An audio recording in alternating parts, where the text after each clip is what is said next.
Hello, my friends, and welcome to the Live Inspired podcast with John O'Leary. I, over the weekend, had an opportunity of watching a film that will be rolling into theaters in about 14 months or so. Stay tuned. That film is called On Fire. It is a beautiful story, but it was also directed by an amazing human being. This project would not have happened without Sean McNamara. Sean McNamara read a script for a film called On Fire about 6.5 years ago, fell in love with it, has remained in love with it throughout the entire project, and has just finished completing that film. It's an incredible journey that he and I have been on together. You're going to learn his story today, not only in regards to On Fire, which I think you're going to love, but you're also going to learn the story of an incredible human being. I have the joy of working with and partnering with some of the greatest leaders from some of the biggest organizations from around the world. And I've never worked with a finer leader and a more humble, successful guy than Sean McNamara. He's simply remarkable. I think when you hear his story, you're going to understand maybe why. From a big family, maybe that's a little bit of it. Reminded to be humble by his parents the entire time, but at the same time to dream big about his life, challenged to do mighty things, but to never forget the little guy. He learned creativity, he learned directorial skills, he learned selfless love, and he learned ultimately how to build something bigger than himself. What has that led to? Well, it's led to more than 40 films, including Soul Surfer, which so many folks have seen, Miracle Season, Spare Parts, on and on and on. One of the films many people are seeing right now because it is the number one film in America right now is Reagan. It is a phenomenal film. If you haven't seen it yet, let me encourage you to go check it out. I really do think, regardless of how you decide to vote in November 2024 or how you voted in November 1980 or 84, you will love the film. And I know you're going to love this man's heart. So let me step out of the way and bring Sean in. We recorded this in his office in Southern California a couple months back. But with the release of Reagan, the success that it is enjoying, and with some exciting news around On Fire that we'll be sharing with you in the next couple weeks and months, we thought maybe now is the perfect time to share the life story of my friend and soon to be yours. His name is Sean McNamara. Sean, welcome to Live Inspired with John O'Leary. Oh, I'm so glad to be here. Thank you. Well, we're actually at your home. Why don't you tell our listeners and viewers where we're recording this episode today? We are in beautiful Southern California in Manhattan Beach at the Manhattan Beach Studios, where it's our Brookville McNamara Entertainment headquarters, and we're in a conference room. And it is a beautiful, sunny Southern California day out there today. So it's great to be here. So, Sean McNamara, I will do a more formal introduction when you're not in this boardroom because I don't want you to blush when I'm introducing you to our viewers and listeners. But I love you. I respect you. I love your heart and your work. But for those who had not met you yet, if you had to introduce yourself, you're at a grocery store and they extend their right hand, you extend yours, and they say, Sean, what do you do? How do you respond to that? I usually just say, if it's the short version, I'm a filmmaker and I do inspirational movies like Soul Surfer, Miracle Season, Spare Parts, and of late, On Fire. That's what I kind of do. And then I find out how much they know, and then I'll just start telling them my whole life story. Let's tell that whole life story. I want to hear a lot more about directing some of those films you mentioned, including On Fire. But all this came out of your childhood. Yeah. Like you are the recipient of this incredible childhood, big family, Irish Catholic family. Mom and dad are on the table. Let's go back in time a few years. Talk first about your dad. Sure. My dad was in the Korean War, and then he went on and became a teacher, a principal, and then a superintendent in the LA Unified School District. My mom was a housewife. She was a teacher also, I think, when they met. And then they raised 6 kids, and I'm the baby of those 6 kids. And apparently, we all have Irish names like Nancy, Eileen, Colleen, Kathleen, Maureen. And if I was a girl, I was going to be Noreen. But apparently, Kathleen was praying for a boy, so we got Sean. And then there was my older brother, Michael. So yeah, there was the 8 Max always everywhere. We'd spend our summers in San Diego because that's where my mom's dad lived. And so I had this idyllic childhood that I would be surfing all summer, playing in the sand. I mean, literally my mom would send me out at 8 o'clock in the morning and say, come back at 5. And we would just play, my friends, we'd build totem poles, we'd go swimming, we'd go surfing. Always in June, I got my first big red burn of the summer. And by September, I was tan. And I was just like a little grom in Mission Beach, San Diego. And it was great. I've read and heard from others and from you a couple times that your mother believed in you. Oh, yes. Anything you thought you could do, she would say basically, Sean, you can do it. It was a very positive upbringing. I mean, when I was 12 years old, we took a family trip to Ireland. And I remember my dad bought me a Super 8 camera. And that was like the first introduction I got into it. So to me, it was like a toy. It's not like today where everybody has a phone and they could make movies. To me, it was like, ooh, this film thing. And I could point the camera. The first footage I took was leaving the Shannon Airport where my dad bought the camera. And I shot out the window. It was a rainy Irish day. From that point, I started making all these little films, and I used my neighbors as cast members, and they were intense. One was like Sniper, and it would be starring me with a BB gun, and I would climb up the tree and go on the roof, and then I would shoot at my friend who would put ketchup in his mouth, and he'd spit it out. And I had no understanding of editing. I would go shoot one shot, and then I'd run down and shoot the other shot. Then I'd run back up on the roof and shoot the next shot. But then I started showing them to my friends at school and to my teachers at school, and I found out that I could get out of doing homework and tests if I would make these little films. So all of a sudden I went, this is fun, and I could get credit for it. And very quickly when I learned, and my dad bought me the projector and everything, when I would play these little films and the class would clap at the end, I mean, that was it. As soon as all of a sudden there was like attention from doing these little films, I just absolutely loved it. And I just continued that on into high school. And I got into acting. I was in all the plays in high school. But I always felt more comfortable behind the camera because I got nervous. To stand up, I was very nervous standing in front of people. And I could do it. I could say the lines.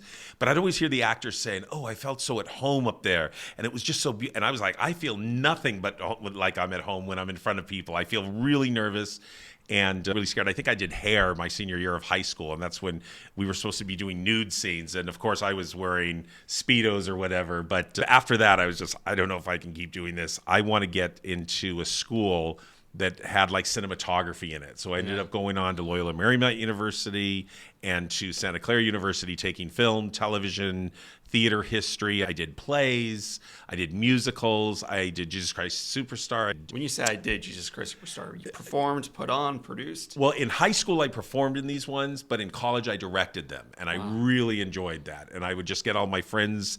And so I was never nervous about that. I had no problem directing people. And then they were in front of the audience the night of the performances. So I just enjoyed sitting in the audience and watching it. So it was just fantastic. But I love the idea of like making a play. And since I'd been doing it since I was 12 years old, it was easy. And I would just, no matter what I could see, it just always came to me how to do it, what to do with it. And so I've been continuing to do that since. And then I got lucky a few times. I loved the entertainment business. I started out like as a PA after I graduated college. And they would like say, Sean, go wash my Mercedes Benz. And I would be like driving somebody's Mercedes Benz down Hollywood Boulevard. And I always thought, this is the greatest job in the world. Or, I would be pouring their coffee and go, by the way, I am a director if you ever need one. And they'd kind of laugh. But I got to sit in on all these writer meetings and all of that stuff. So it was fun. And it's never stopped being fun.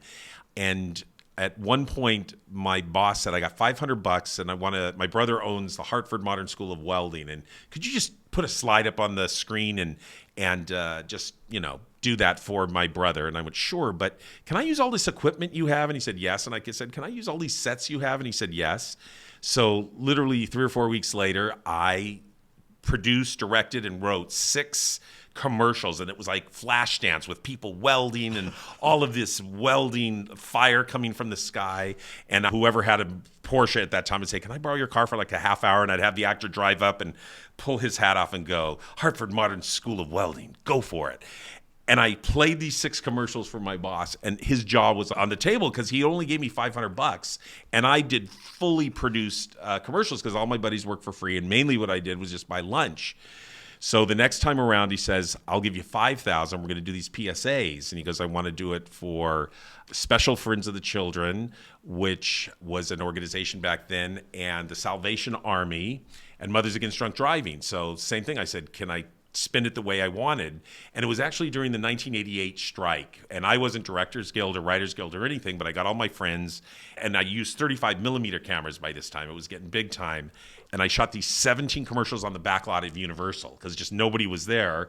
And they let me just go at it. We shot music videos, we shot commercials, we shot all these PSAs for $5,000. And all of a sudden, I showed it to him, and he just couldn't believe it because I was just like playing. I was just like, all my friends come, write, direct, act, duet, whatever, but we made those. So then the next thing came, and it was $500,000 to do my first movie. And I was 27 years old, and some German guy, Charles T.M. Cohen, gave me $500,000 to make a movie about a woman who came from Ohio to Hollywood to get into the entertainment business. So, and all of a sudden, I'm doing a real movie, and it was the best thing in the world because I was learning while I was going. I hadn't been to film school, I had been to theater, but when you're actually physically doing it, it's something completely different. So, were you ready for that level of film at that point? I think I was ready for it, but what I didn't understand is script is everything. And so what happened is I had a good script, and he didn't want to make that script. And he had an idea that he wanted written from scratch. And what I learned from that movie is, you know, the execution of a great script is everything, because then you can get the greatest actors, the greatest camera people, but what's on the page ends up in your movie, and you have to have that good. So I made a decent movie, but I learned so much about storytelling and everything, and it was the greatest feeling in the world. So, yeah. So I want to spend a little bit more time with your directorial career, Okay. but not before we go back in time to when you said I was pouring coffee. Yes. And loving it. A lot of folks these days view like the work they do as being below them, whether it's pouring coffee. You mentioned I had to wash someone's Mercedes, and I was laughing. Talk about that, because I think you're hitting on something that is incredibly important and overlooked by many of us. So I just felt so blessed and so lucky to get to work in the entertainment business at all. I had nobody related to me. My family was in the teaching business. Four of my sisters are teachers. We knew no one who was in the entertainment industry that we could go and ask. So I figured, and they figured, if you go to school and learn the craft of how to write and direct and all of that, that would be helpful. But so when I got out, you start out as what's called a PA, a production assistant, and they will let you do whatever they need. If you need to deliver tapes across town, if you have to deliver a script. In those days, they were hard scripts, so they would print out the script for an actor, and they'd give you an address, and you drive to their house and leave it on their front porch. That was my job. And I just thought this was the coolest thing in the world. But I always did hang out. Like, I would read the script. When there was a script to be delivered, I would want to know, how does this work? And I would read it. And I would drive, and it was just fun. And that was back in the days where once you did your errand, you'd have a roll of quarters, and you'd have to call back into the office and go, okay, I delivered the script to Ruth Buzzy's house. What's next? And that's what I did. So I got this feeling of just anything was possible. And then I actually did do audio. My business, my friend's dad, when I did get to high school, he directed the Academy Awards, and I'd always ask my friend Marty Jr., can't I get a meeting with your dad? Please let me, meet this guy. And he would never kind of let me do it. So when I was in college, I was asking him again, and he finally got a meeting with his dad. And it was in Beverly Hills, and I walked into his office, and it was Marty Pasetta Sr., and he directed the Academy Awards. Like, he was a big shot. And I had no idea what I was doing, but I went in there and sat down. He goes, so kid, what do you do? A question I was completely unprepared for. And I was like, at that point, I was in a band with my buddies, and we played music. We played Irish music, like, hey, Johnny McGlory, tell me, where's your glory gone? I saw you up on the mountain with your old leg on. I mean, it was just, I had fun. But in that meeting, all I could think of, I plug in microphones. So I said, I know how to plug in microphones. And he goes, audio, that's for you. And so the next thing I know, I'm on an airplane to Washington, D.C., plugging in microphones for President Reagan's inauguration. Just out of the blue, they made me an A2, which was an audio assistant. And again, a limo came to my house. 4 of my sisters are looking through the windows. I was never so embarrassed. But it was just this life of being able to go and do stuff and be around the magic. And it was magic, the microphones, the cameras, going to Washington, D.C., staying at a hotel, binders with everybody's phone number and addresses. It was, every part of it was an adventure. So it didn't matter what level of it I was on. It was just that I got to be around it. And that's what I just found just so fun to do, just to be around it. Because what's happening is when you're around it, you're meeting people, you're seeing how it's done with none of the real pressure.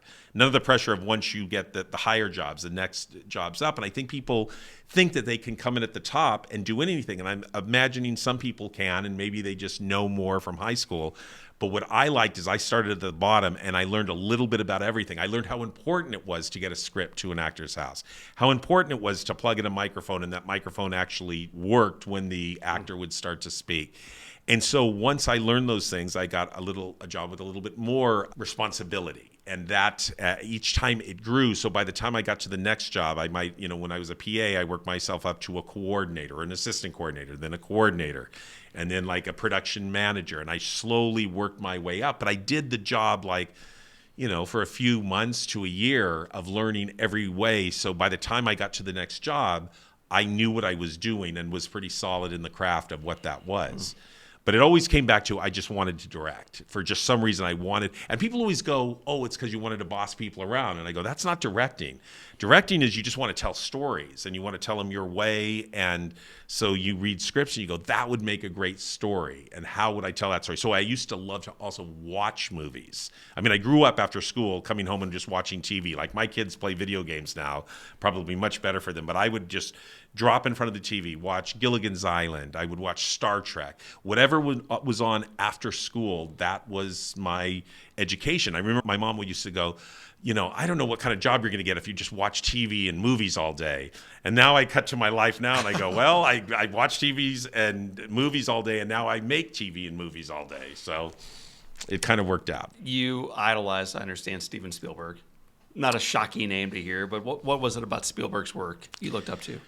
Well, I think growing up in the 70s, everybody looked up to Steven Spielberg. He was this young director who seemed to just do the biggest blockbuster movies and Jaws and Indiana Jones. It was just, he was an incredible young guy. So you kind of looked at that because before, directors were old white-haired guys and they were older, probably because it took so long, to figure out how to do it. Interesting. But in the 70s, Time Man of the Years, there's Steven Spielberg on the front, and he looked kind of like you. He was a young dude, and and just the movies he made were so magical. And back in the 80s, they made magical movies. It was just like E.T., and it was like just wow. Or even, I was feeling really bad one day. I was doing audio, and I was plugging in microphones, and it was just a hard day. It was rainy and gray, and we didn't have to get back to work till the evening. And so my buddy, who was my boss, said, why don't we go see this movie? It's called Raiders of the Lost Ark over at the Chinese Theater.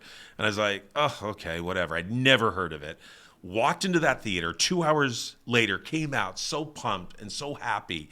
And I stopped myself. Like, he looked at me like, what's wrong? And I go, I was so unhappy before I walked into that theater. And 2.5 hours later, I'm on the top of the world. What just happened?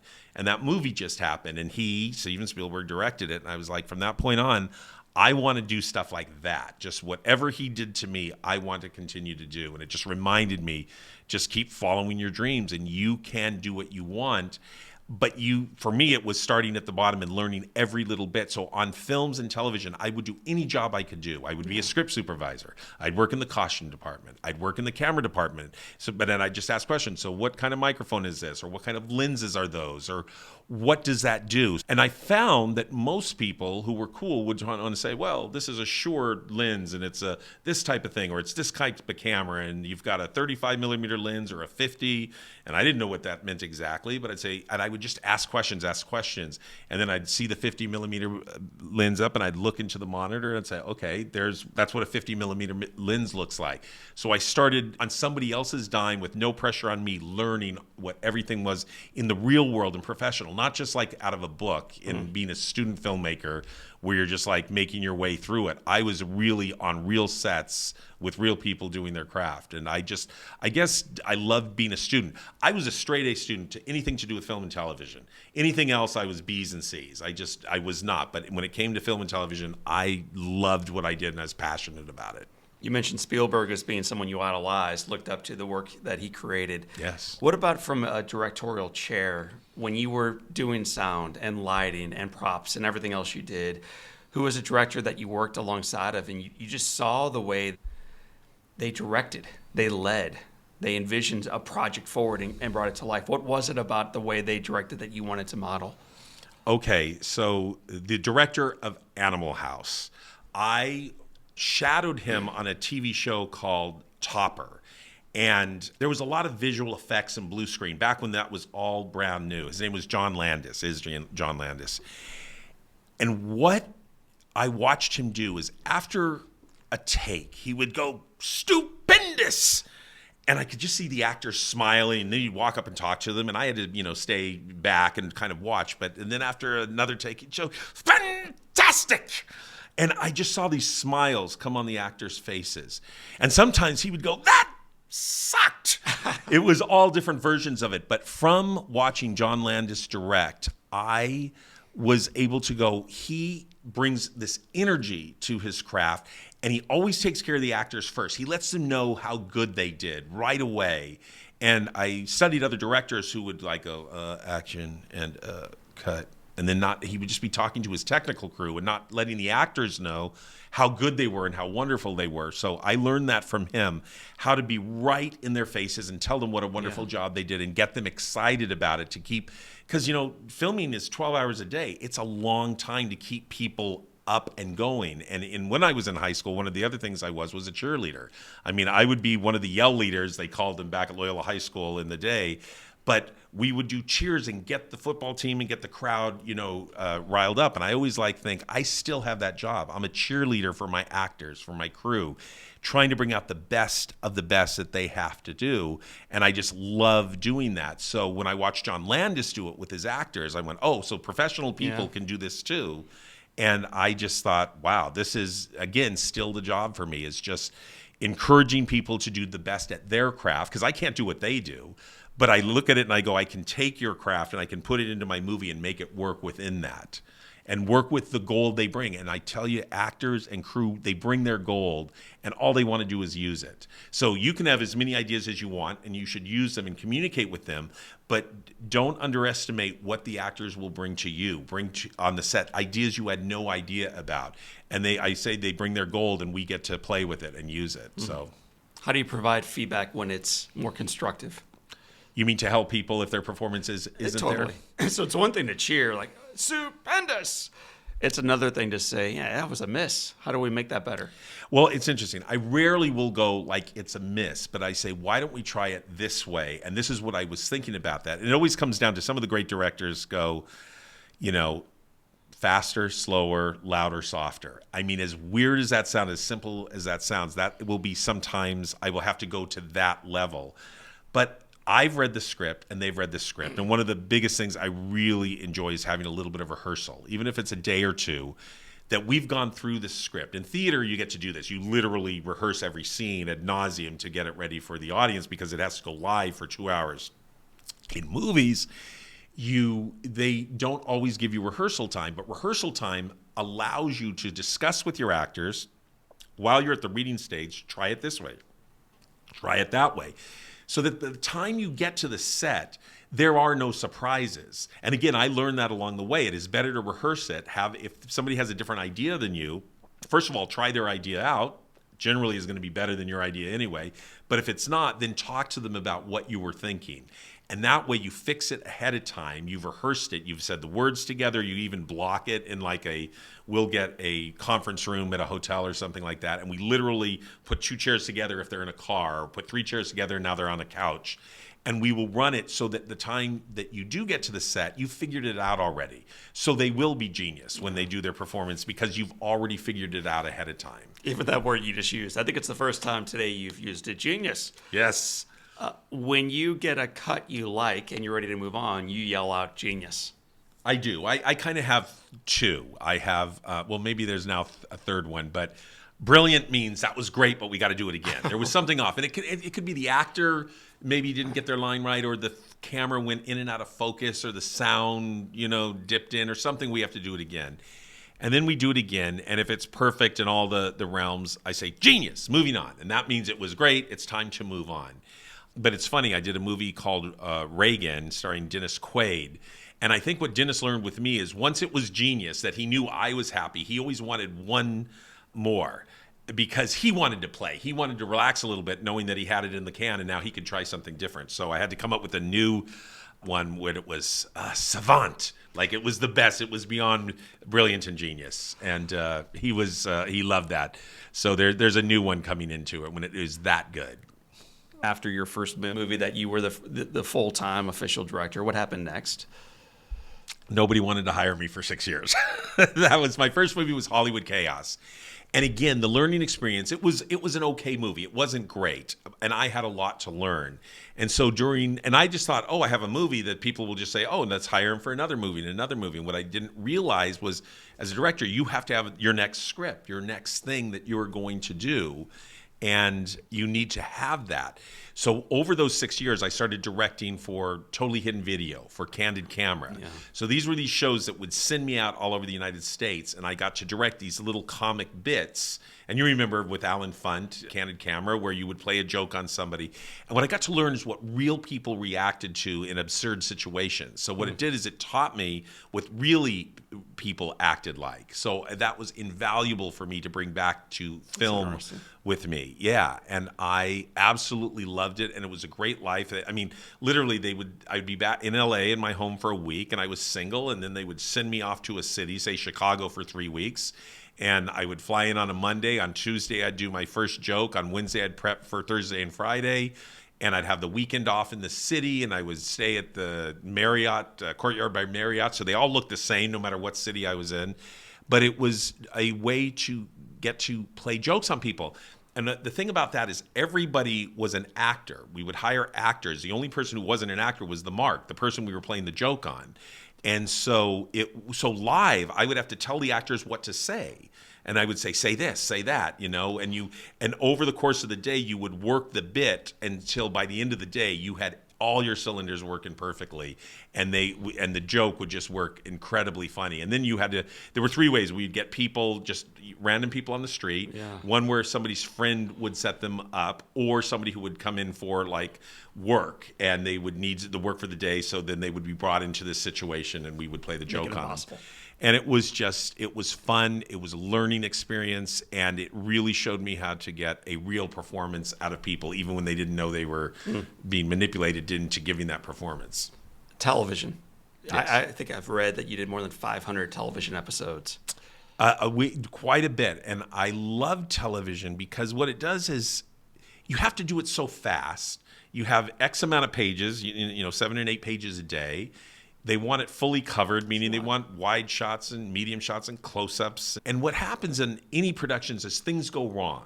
They just always do. It's just part of what it is. And so the successful director is the one who figures out, okay, this went wrong. How do we fix it and move on? I remember I was doing a movie called Casper, A Spirited Beginning. It was a sequel to Steven Spielberg's Casper that he produced. And our lead kid actor was sick. And so he didn't show up till after lunch. So I was shooting like inserts before lunch or whatever. So he got there and, we did the best we can. And I said to the producers, okay, so when are we going to make up this half day? And he goes, you have to make today. And I went, yeah, but it's 8 pages. How are we going to do that? And he goes, that's your job.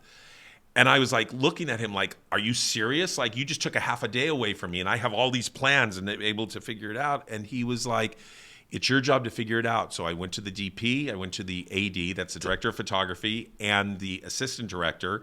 And we quickly came up with some notes. Although we had planned everything and storyboarded everything, we came up with a new plan and we finished that day on time, on budget.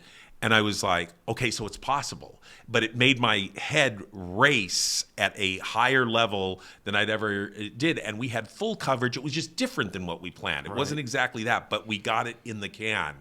And so once I learned that it was possible, not that I always wanted to shoot like that, but that there's no problem that's insurmountable. So what I find is as soon as something comes up, there's something off or something different, a prop doesn't show up. I might say, well, when will the prop show up? And they go, it's not going to be here for 3 hours. Well, I have the ability to shoot other things before we see that prop for 3 hours. So I learned very quickly, because it's film, because you can shoot something else. And then those things will all get there when you need it, and you'll make it work. How does this affect your personal life? And more broadly, many of us bump into adversity. We hit a roadblock and put the car in park, and that's that. You spend an entire career where it almost never goes exactly like you imagined. No day works out exactly like you envisioned. And so you're always pivoting left and right, left and right, left and right, genius and moving forward. How do you then take that back and apply that with your relationships, with your son, with your health, with challenges with your parents? Well, I think it's kind of the same thing. When you bring it back into your family life, I mean, I have 3 amazing boys. And, things don't always go right. Their grades may be at a certain place. And I've just learned to just, joke around with them and go, okay, so you didn't do so good on that test. Let's figure it out together. Now, 9 times out of 10, I have no idea what they do now. They are so far more advanced than I was when I was their age. But we can get tutors. So let's talk to a tutor, or how can we do it and educate them and be able to pivot in their lives also, and to show them that it's not the end of the world. Like I always love when I go to, soccer games or basketball games, and if they don't win, they're bummed for a little bit, and I go, but that's what it's about. Right. You lost this one, you'll win the next one. And to show them that things don't always work out the way that you plan, but it's okay to feel the sadness for a second and then move on. And then what I love is they've learned it now. And now when I hear them coming back to me with it, giving me my own advice, it is always weird when I go, oh, you actually were listening to me. And, they'll say, oh, Dad, you'll get them next time. Or, say I get a bad review, they'll go, oh, that's terrible, but who cares? Let's go out and have pizza. And I'll be bummed for a second. Then I'll go, you know what? They're right. And so that they've learned that from me is that no matter how bad things can get, let it be bad for a while and then move on from that. And that's how I roll. Let's talk about that for a moment. What do you do with the bad reviews? You pour your heart. You pour your heart into a project. You fall in love with the story, usually, the actors, I hope, the crew, certainly. Yeah. And then the product. And then you put your baby out there for the world. Right. And the world has an opinion of it. When that opinion's negative and you read that or hear about it, how do you respond? Well, first of all, with every film I make, I have this moment before it goes out to the world where I'm happy with it. Like, I work really hard on it to make it as good as I can make it. And I got the music right, I got the visuals right, the color correction, everything looks right, the performances are great. And I literally watch it like I call it the last time before the world will have it. And there are going to be people who love it. Some people love my work. Some people don't love the work. It's generally about 50-50. Because I will do, for some reason, like Soul Surfer, half the people who saw it hated it, and half the people loved it. So it's a very strange feeling. Half the critics Yeah, hated it. yeah, exactly. The audience The audience loved it. But it hurts when you see words being written about you that this, how does this director get work? Why is he still getting a paycheck? Because they can be super duper nasty. So what I do in my head, even though it hurts a little bit, I read the good ones and I read the bad ones, and I just kind of go, I did the best I could do. For them, it's not right. And I think about it even when I go to the movies. I'm not a reviewer, but there are movies I love, and there's movies I don't love. Now, I'm not going to go out of my way to say how horrible this movie was, but I look at it as a lesson for myself, because I go, those people set out to make a great movie. What went wrong, and how can you fix it? But does it hurt? Absolutely it hurts. You read this stuff. Worse than reading it, which is pretty bad, because it's almost comical. They can be so mean. I was watching Good Morning America, and my movie Bratz came out at the same time as Superbad. And they were running out of time, clearly, on the show. And I had my whole family sitting around the TV watching this thing. So it was like, oh, they're going to review this movie today. And so they got through Bratz, and it was clearly they were trying to go to commercials. But the guy, because back then there's positive stuff and there's negative stuff, and he just wanted to put something negative out there. And he goes, speaking of Superbad, Bratz is the worst movie ever written. We'll be back after this commercial. And you just like got left there. That's all they said. Then they came back and they had no time for the thing, but he got the words out that it was terrible. And you're like sitting there with your family, you're like, oh my goodness. And was it the greatest or the worst? Like, who knows? It did okay at the box office, but it definitely hurt. But what I decided to do was just like, I can't do anything about what their opinion is. All I can do is what makes me feel good and the best film I can do. So no matter what they say, I just don't take it seriously. I mean, I read it for sport. I read it and I kind of laugh. I go, man, it couldn't get worse than this. And then sometimes it does. But then some people have lovely things to say. I'll go to film festivals and people can't be nice enough of how this film turned and how it changed their life or something like that. So I always go, I know I'm putting something decent out there. This is the positive version of it. This is fantastic. So that's what it's about. You have thicker skin than I. I have my team read the reviews, both online and as a speaker, we get reviewed every single time. Oh, wow. And I want them to review us, but I don't want to be negatively affected by people's bad days. Yeah.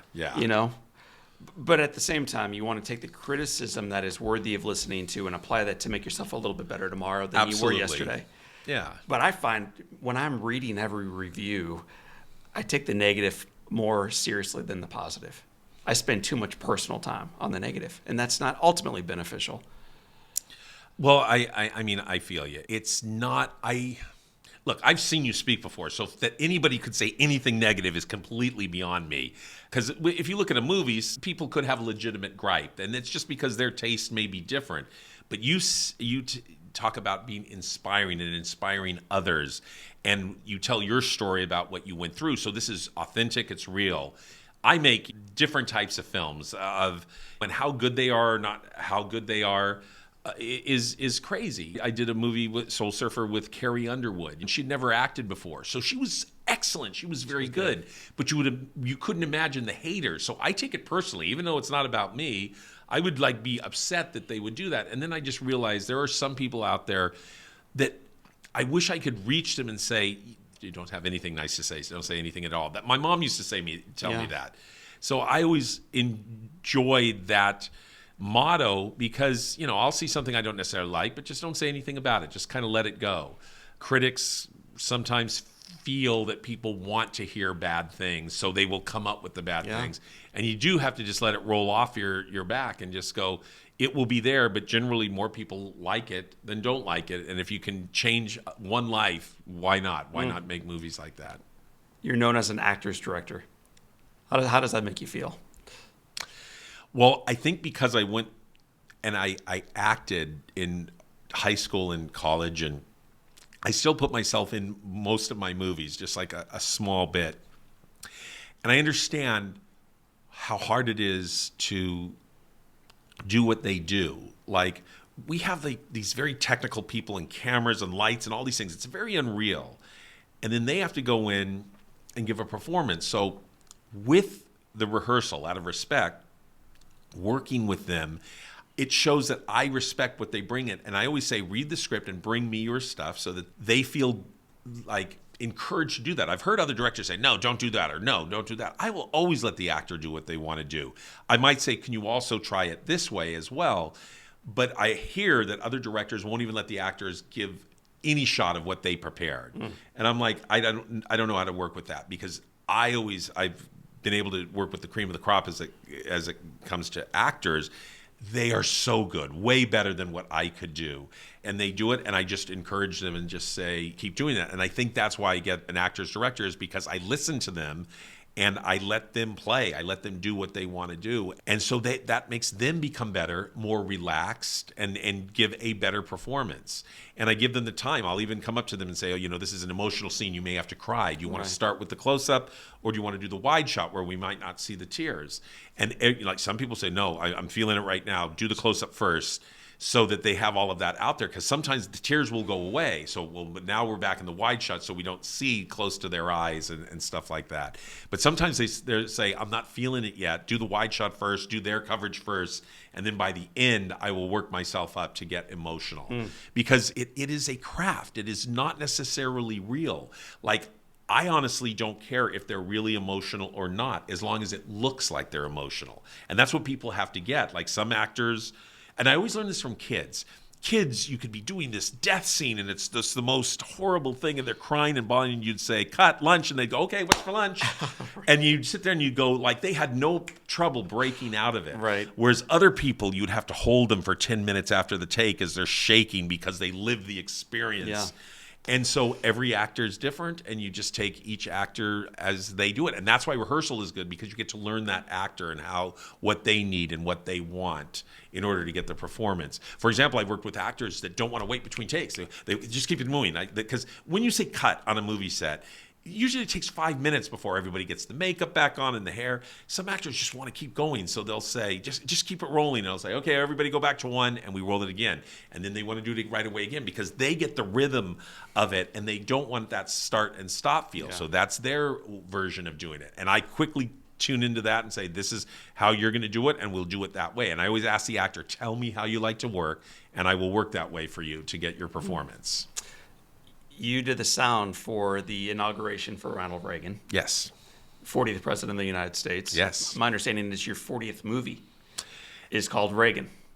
Somehow I got the script to Reagan, and it turned out to be my 40th feature film. And it's just a wow moment because I turned 18 when he was up for being president the second time, because he lost the first time in 1976. They first had a director, John Avildsen, who directed Rocky. And he passed away. That's how I got the gig. And somebody came to me, and I couldn't even understand why they would pick me, because I did Soul Surfer, and I guess that was it. They kind of connected with the sensibilities for that. But I didn't actually meet Ronald Reagan, but I was close to him, and I was plugging in his microphones. And then I did huge amounts of research on him and what he had done. And I had no idea of what I didn't know. Yeah. But that's what doing a movie does. You have to do tons of research to find out what that is. So then it was casting Ronald Reagan, and Dennis Quaid, who I'd worked with before. Everyone was interested in that, so I called him, and he didn't want to do it at first. He was very I don't know. He was my favorite president, and I don't know if I could do him justice. And so I said, well, just read the script, take your time. So then I started taking him places. I took him to the Ronald Reagan Ranch up north of Santa Barbara, and brought him to the Ronald Reagan Museum with his family. So I said, just take your time. Don't say yes or no, but just at least get into it. And he ultimately ended up asking his mom, and his mom said, you should do it. You should do the role. So I slowly pulled him into doing the part of Ronald Reagan, and he's just extraordinary at it. Dennis is an incredible actor, and he's a likable guy. And if you remember with Ronald Reagan, he always had a joke, and he was funny and a smile. And look, there were a lot of people that hated Ronald Reagan, and one of my things about doing this movie was to show why did they hate him, to show those parts of his career. Iran-Contra, that he wasn't there backing up people with AIDS when the crisis originally was there. And I said, if I do this movie, it can't be a puff piece about him. It's got to show the good, the bad, and the ugly. And what I liked about it is it showed his whole life. So when he was a kid, I had one actor play him as a kid, and his mom, there would be bullies. And he'd be running up to the house to get away from the bullies. And the mom says, stop, you go out. And if you have to fight him, but don't come out back into this house until you're done. And he literally was a scrapper. He would get into fistfights with kids. When he became the president of the Screen Actors Guild, he would scrape. He would get into fights with the union members. Like, I didn't know anything about Ronald Reagan. Was like older man. Like, I couldn't imagine him as being a young man and virile and having so much life. Yeah. And that's what then attracted me to the script. I went, is this real? Did this really happen? And so we were able to actually put that into the movie. So it was just extraordinary to get that chance to make the story and to pick the actors. And Dennis Quaid is extraordinary in it. You have dozens of opportunities to direct. You get a lot of script placed in front of you all the time. One of them, more recently, is a little script called On Fire. Yes. First showed up in your life about 6 years ago. Yes, it did. Wow. It's been a while, man. Yeah. You read through it, and you said, this is something that I would like to participate in. I'm curious why. What is it about that script that you fell for?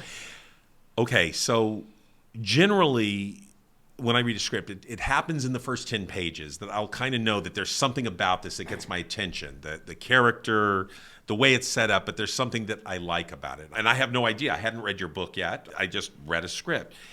And my whole judgment is, do I get emotional when I read it? Because if I can get emotional when I read it, if I could laugh, if I can cry, I go, it's going to be easy once you have real actors there breathing life into it. It will work, but it's really hard when it's just black letters on a white page where you're just like reading it. Can it move you?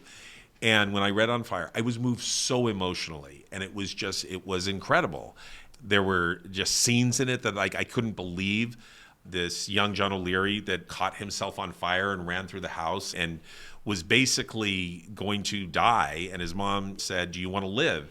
And what an odd question. I just thought that your mother is asking you that. And he goes, "Yeah, I want to live."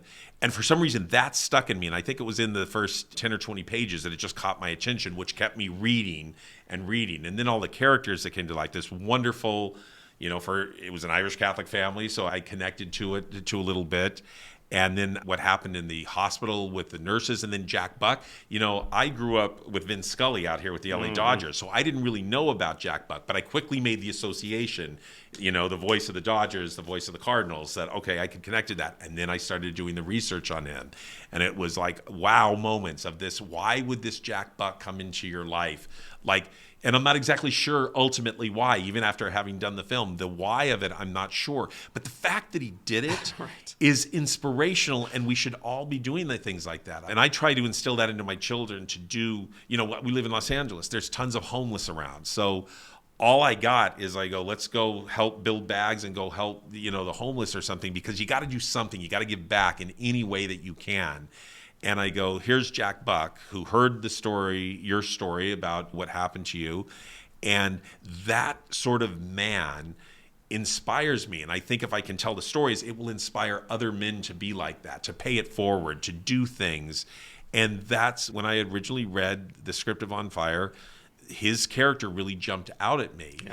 And obviously your character, the John O'Leary character, who went through just the worst horror of life that one could imagine. I mean, I thought it was bad when I did Soul Surfer, where she lost an arm and she continued to surf. I thought anybody who does that, that's worth watching that story. And so when your story is you were burned and all of a sudden you decided to get into public speaking, and you're like, how does somebody do that? Why would you want to do that? And yet you brought so much happiness into the world because of that, and change people's lives. And I think that's what we ultimately all should be doing, is if we're given these gifts, I think it's our responsibility to try to go and change some lives and to for the better, and to do whatever you can contribute to society. And luckily, if you can do it with what you love, for you it's public speaking, for me it's making movies and telling stories about people. That's what it should be. And wherever you can do that, if you're a production designer, if you play baseball. I mean, we watched the Super Bowl last night, and it was just so entertaining. And I thought it brought such drama and joy, and it was just a wow event. And that's, football players. And it's not just the football players. It's the managers behind it, the people who keep the lawns perfectly green, the people who built the stadium in Las Vegas. I just think there's a place for everybody, but you have to go for it. It doesn't come to you. You have to set out to follow your dreams and go for it. So I'm going to ask you a couple. I know you have 3 boys, and it's hard to pick your favorite. Although if we're not recording, you probably could tell me your favorite.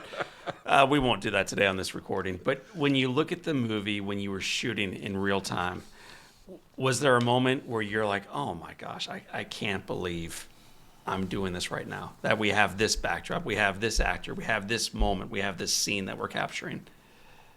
Okay, so on this film, On Fire, one of the biggest joys was getting to go to the stadium to watch the Cardinals play baseball. And somehow I ended up there watching, I think 2 games I actually got to go to, and I got to sit in a box seat, and I was with your family, and I met just such wonderful people. And it was a magical evening. And so at that point, I was still learning the script and learning the people and getting to meet, on any film, you meet literally hundreds of brand new people. Eventually, we got to shoot in the stadium itself. We literally, and there were a lot of rules. We couldn't go on the grass. We couldn't do this. We couldn't do that. So again, that part of my brain that kicks in and went, okay, so we can't go on the grass. Let's build a little bridge over the grass. Let's do this. Let's do that. And somehow they were able to put up on the Jumbotron, whatever it's called now, John O'Leary Day. And I was just standing there looking at the arch behind it and just going, wow, just movie making has brought me to this place with all of these extras and people. And we got to go out on a baseball field and film 2 or 3 scenes that were just magical. There's no other way to put it. And it's when first John Corbett, who plays your dad, he plays Denny O'Leary, and he drives you around in a wheelchair around all the bases. I mean, I don't think there was a dry eye in the stadium when we were filming that scene. And then later, you drive your dad around the bases. And we had like 6 hours in between it because John Corbett had to change his makeup and go from a younger man to an older man. And so we went off and shot other scenes and went back. But that is pretty just magic to be able to do that. And also, it was a perfect day. Like, there were some bad days, and luckily we were inside, or it'd be rainy or whatever. We went out there. It was the perfect day at the ballpark to be there and watch it. And we ultimately only had one day to shoot there. And we shot so much in that one day. And it was a beautiful, sunny, perfect day. And that's the magic of it every once in a while. And you learn to appreciate it. And it was a lot of work. It was high stress because we had to get everybody in, shoot all these scenes, and get everybody out in a timely fashion. It was ultimately when the sun went down, we were done shooting. And it was like a race to let's get these scenes shot before the sun drops. So somehow we made it. There were several days we had to be outside. Yeah. And for most of those days, there was a backup plan. So if Yes. you had to do it later on, we could flip a couple things. At the stadium, it was this or it's not happening. Yeah, that was toward the end of the shoot. And it's December 8th. It could have been 19 and sleeting. And Yes. it was 68, and the sun was shining, and it was epic. It was an epic day. And my head is going, if it does snow, how do I cover up, if it's a white and on the field instead of green? And somehow it was perfect. And we also, in my mind, we had to also make it in 1987. So we were playing the modern stadium for the old stadium. And it was a lot of visual effect shots that we were putting in. So in my mind, I'm seeing a whole different stadium for some of the scenes. And yet we're just knocking them off shot by shot. And we got her done.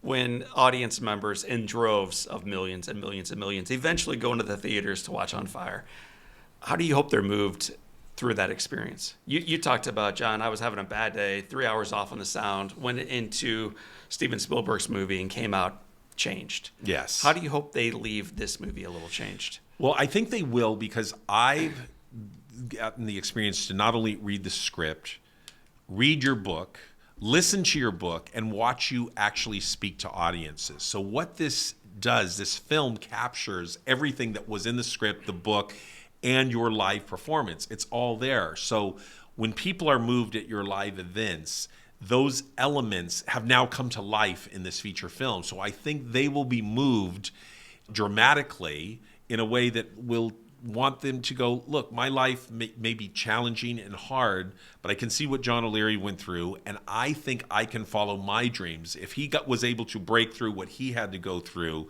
going through a fire and going through those physical things, whatever problem I'm having, I can get by too. And that's what I really want these films to do. I always call them, they're like chicken soup for the soul. Life is challenging, and there are the most wonderful things in life. There are miracles everywhere.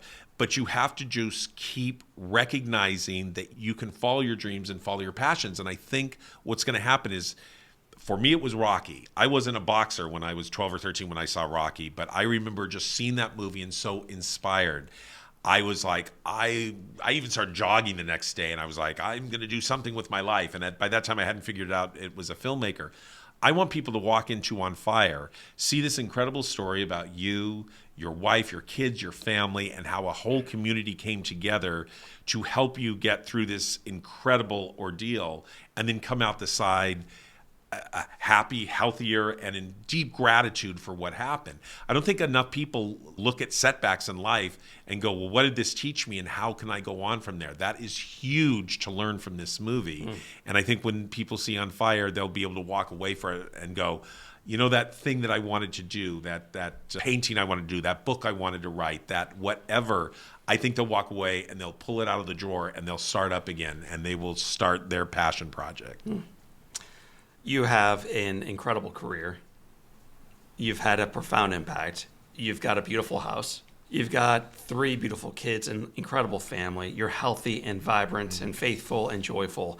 You're being interviewed by a guy who has 4 kids and a beautiful wife and a lovely life, and they're turning this thing into a movie. for our listeners who feel like, yeah, good for those guys, but that's not my story right now. I don't have those things. My dreams have not yet been accomplished. What's your encouragement to those folks who right now are just struggling a little bit in some aspect of their life? Well, I'm going to just say for both of us, we both lived the struggle.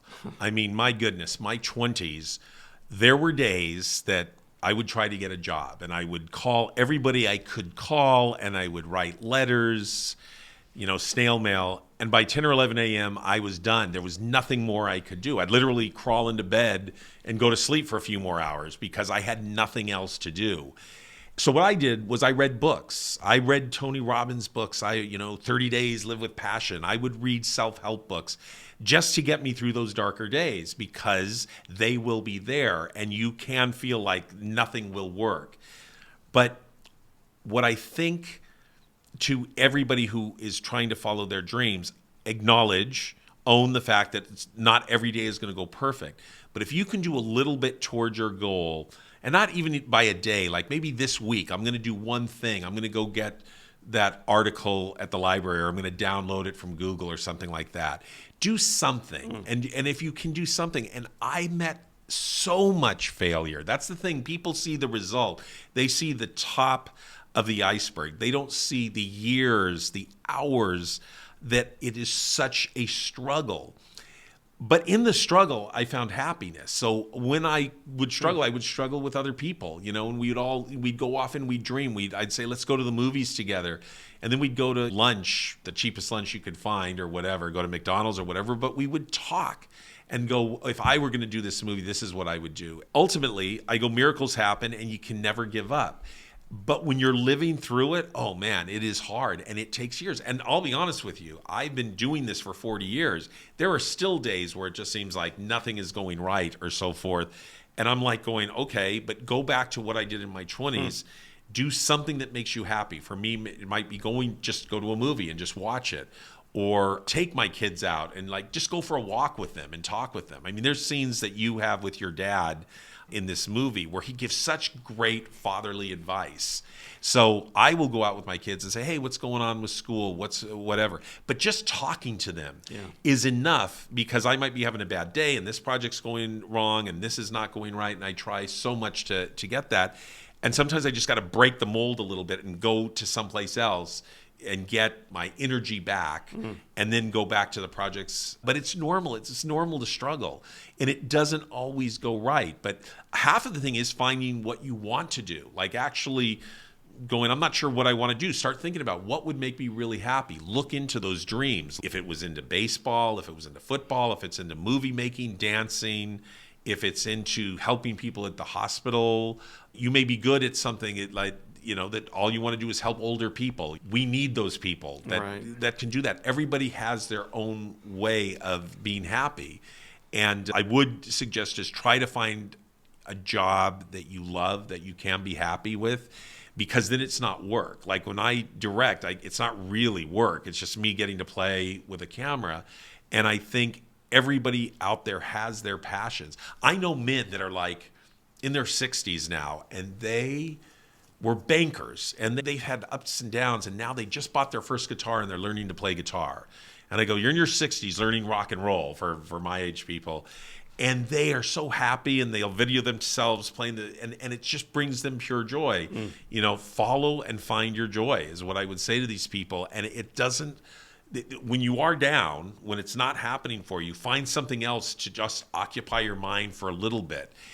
But just know, this gets a little bit spiritual, but if you put it out there, if you build it, they will come. I completely believe in that, because you have to let people know what your dreams are. You can't keep them to yourself. You have to tell people, I want to do this. I want to do that. I wish I could do this. By saying it out loud, they might hear somebody else who might be writing a script. Oh, you should meet with that person. They're a script writer too. And you go, oh, they wouldn't want to meet with me. And they go, well, maybe they'll just meet with you. Maybe they can't write with you, but they'll know somebody that would help you. And there's nothing mysterious about it. By putting it out there, you start to make the connections, and you start to meet people that are like-minded and want to do things like you'd want to do. And that's the magic of it. And it is the journey, trust me. There have been times when I finally got the film done, or I got the funding for this or that, And the joy is in the doing of it. And luckily I learned that at a very early age. It's not just making the thing or getting it done or putting it on the big screen. It was the dinners we had where your mom cooked a home cooked meal for David Brookwell, my partner, and myself, and we would just hang out. Those moments were more joyful than anything of like the filming or the final cuts and all of that stuff. But I learned to enjoy the journey as I go. That was a fun dinner. That was a fun dinner. I was going to maybe ask about that. My dad has Parkinson's disease. Your father had Parkinson's disease. Yes, he did. You were in my mom and dad's house. It's not only when you met them for the first time. It's not only when you saw my dad in the wheelchair for the first time. It's when you learn that is the house actually where the explosion happened and where all these things you had read about and heard about actually took place. Was the overlap between your father's Parkinson's disease and my dad, did that kind of draw you into this story at a deeper level? Well, absolutely. When my dad got Parkinson's, of course, and it starts small. It starts with tremors, and then it builds, and he took medicine, and our family did everything we could. We took him to UCLA to get the best treatment, but at a certain point, it just keeps going, right, and it doesn't necessarily get better. And what was very intense with my dad, his mind was sharp as a tack, like your dad, just incredibly there 100%, but he couldn't always communicate with us. But he would look me in the eye and he would say, I mean, literally, it got really heavy. You got to have mercy. Just end it for me. He would like say these things. And I was like, Dad, don't say that. You can't say that. And then I'd be calling UCLA the next day. What can we do for him? What operations could we do for him? So it was intense because he was an outdoorsy guy. He went swimming and fishing and spearfishing and was in the water and built things. And for him to slowly lose that was intense. So when I met your father and I had been through that, I had a compassion that you can't believe, because I met your father and he was in a wheelchair, like my father eventually was in a wheelchair. And I was like, remember, your dad heard everything and could listen to everything. And so just slow down and have the moments where you really communicate with him. And Denny would speak with me. Like, I knew he understood what we were saying, but for him to get out his thoughts, it took a little bit longer. So I would just slow down and listen to him. And he was just such a good heart. And such a good man, which very much mirrored who my father was. Just very good person who had this thing happen to him. And what I really appreciated about your dad is he seemed to enjoy everything about life, enjoying the dinners that you get all these new people in your life. What, do they really want to hang out with us? But you could just tell he's a good man. He brought up these 6 wonderful children. And that came across, and I just loved talking to him. And he's a lawyer. He was just so smart, and he had ideas of something, and I would love hearing. And he would, all of a sudden, you'd be in a conversation, and something would come out of his mouth, and you'd go, okay, that was from like the conversation 30 seconds ago, but I get it. Okay, let's go back to that and talk about that. And he's just so nice and had such a great opinion about that. So yeah, it is a journey. Well, I was with them yesterday. My dad loves you. My mother loves you. Last night, tucking my kids in, Henry O'Leary begged me to let him go on the airplane early this morning. I said, why? I'm flying to L.A., then Dallas, and Kansas City, then driving home. It's a long week, man. And he said, I want to be with Sean McNamara. These people end up loving you, Sean, and I have as well. And in a directorial position, you don't have to make yourself lovable. You just are. And you don't need to respond to that. Just know that you are Sean Patrick Michael McNamara O'Leary. We've adopted you into our family. I'm an O'Leary now. That's the best. I tell you. We wrap every conversation with 7 questions. They're called the Live Inspired 7. So we're nearing the final cut. Here we go, Sean McNamara. All right. What's been the most impactful book you've ever read? Oh, goodness gracious. There have been so many. I love reading books. But one of the books that went right to my heart was A Tale of Two Cities. And I don't know what it was about that book. I read it in high school, and it just showed me other worlds. And it was just at a level that I could read it at. And it strengthened my heart about storytelling. And it takes you to a whole other place. And so A Tale of Two Cities. What's one positive characteristic or one trait that you possess growing up in Southern California that you wish you exhibited as brilliantly today? I used to play more just by saying, let's go to the beach and just hang out with nothing to do. A lot of my life now revolves around doing work and doing kids and so forth. And I need to get back to that point where let's just go surfing, because there's nothing more fun than surfing, and it stops all of your other problems, and it's just you in the water. The third question, most people think it's about material things, but they have no idea where the question actually came from. You shot the scene that was the genesis behind this question. The third question is, if you could go back into a burning house and grab one thing that really mattered to you, what would you grab? And so before you answer it, this question comes from a 7-year-old little girl named Susie, my little sister, who has an opportunity of running into her burning house and grabbing a Barbie doll or a million other things. And ultimately what she runs in for saves my life.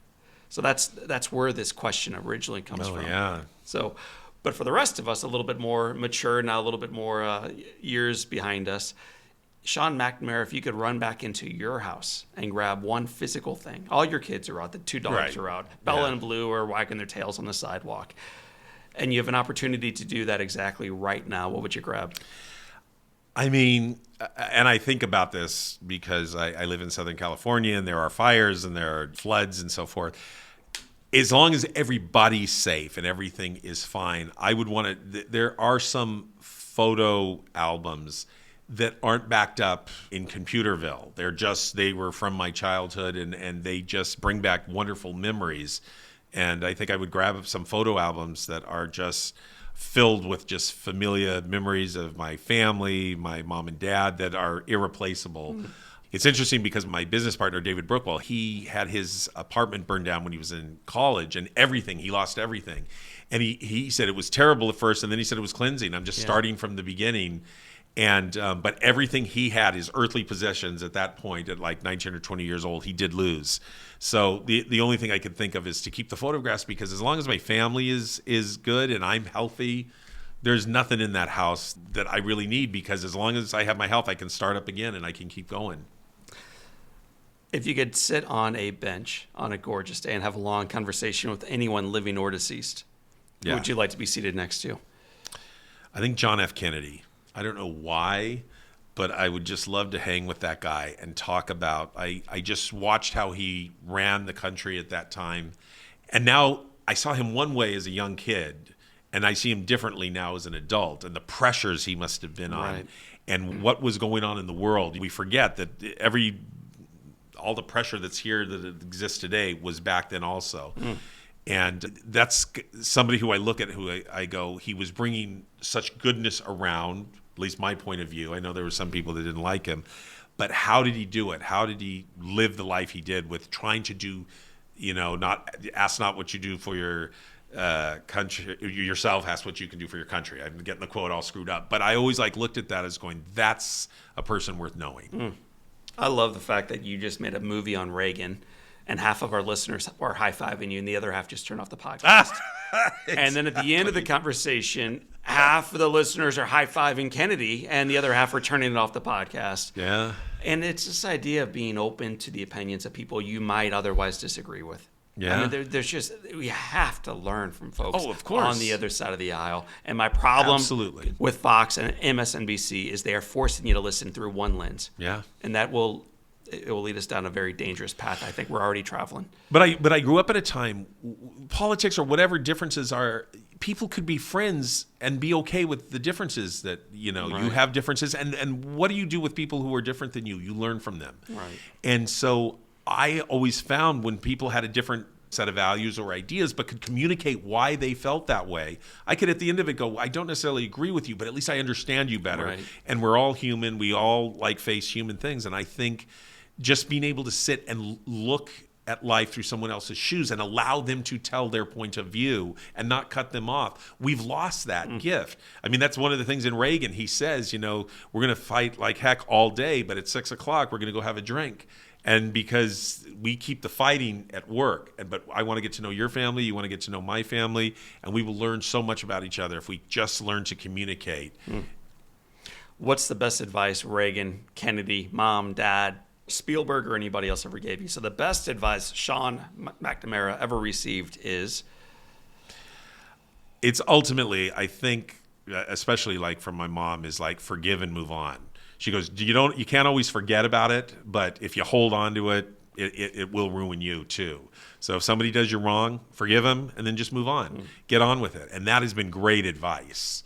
And it works for everything because, if you really look in their shoes, they didn't necessarily mean to do what they did or they had a different opinion, but just get beyond it and go on with your life. If you could go back in time just a few years to Loyola Marymount freshman year and whisper some wisdom your way, what advice would you give yourself? Enjoy the freaking ride is all I could say. I don't know how to do it. I look at my own kids and I go that you put so much pressure on yourself, even when you're in grade school, even when you're in middle school and in high school. And then in college, you're trying to I got to get good grades. I got to do this. I got to do this just to do right. If I could go back to that guy, I'd go, it's going to be okay. Enjoy it. Go surfing more often. Go to concerts. Just, work hard. I'm not saying just, slough off or anything like that, but it's going to work out okay. Not every single decision is the worst thing in your life, but just enjoy the ride. Sean, Patrick, Michael, McNamara, O'Leary, it has been said that all great people and all great directors can have their lives summed up in one sentence. How would you like yours to read? He came into this world. He surfed a lot. He wiped out a lot, but he always got back up on the board and went for another ride. Sean McNamara, 10 out of 10. Thank you for surfing with us, for directing our film, and for reminding the rest of us that the foundation remains firm and the best is yet to come. Absolutely. And thank you for having me. I enjoyed thoroughly this podcast, but even more getting to make On Fire and just watching scenes with you earlier today, which I'm like looking at him at a whole level. Then I look over at you and I go, oh, wait a minute. This is your story. And I go, this must be the most bizarre thing in the world to witness. But it is the best thing in the world to be able to hang out and call you friend. I was about to wrap with that. Honestly, regardless of the movie, a great benefit to our family is that we've made a friend in you. And we love you, and we're grateful for you, and we wish you all the success in the world with all of your films, in particular, the great film On Fire. On Fire. Well, my friends, that is the great Sean McNamara. My name is John O'Leary, and today is your day. Live on fire and live inspired. We'll see you next time.